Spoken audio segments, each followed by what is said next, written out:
আমরা এখানে hidden placate তৈরি করব। দেখুন 0.75 ইঞ্চ ওপর থেকে ছেড়ে দিলাম, 18 ইঞ্চি প্ল্যাকেটের লেন্থটা নেব। যেখানে বাটনটা বসাবো সেখানকার প্ল্যাকেটটাকে এইভাবে রেডি করছি। সমস্ত দিককে ফোল্ড করে নিচ্ছি, পুরো 4টে দিক ফোল্ড করা রয়েছে। প্ল্যাকেটের এইখানে ড্রেসের তলায় এই প্ল্যাকেটটাকে স্টিচ করে দিলাম। এবার এই রকমভাবে এই প্ল্যাকেটের বাটনের হোল তৈরি করছি। বাটনের যে অংশটা সেখানটাতে স্টিচ না করে বাকি অংশগুলোতে 2 ইঞ্চি গ্যাপ রেখে 2 ইঞ্চি অংশগুলোতে স্টিচ করলাম।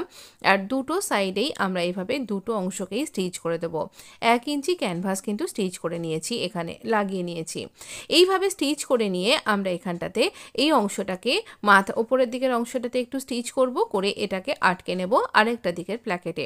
পুরো ভিডিও আপনি আমার চ্যানেলে অ্যাটাচেবল লিঙ্কে ক্লিক করলেই পেয়ে যাবেন।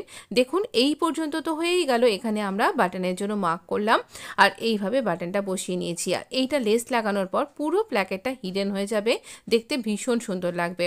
পুরো ভিডিও আপনি আমার চ্যানেলে পাবেন। এই হলো ড্রেসটা।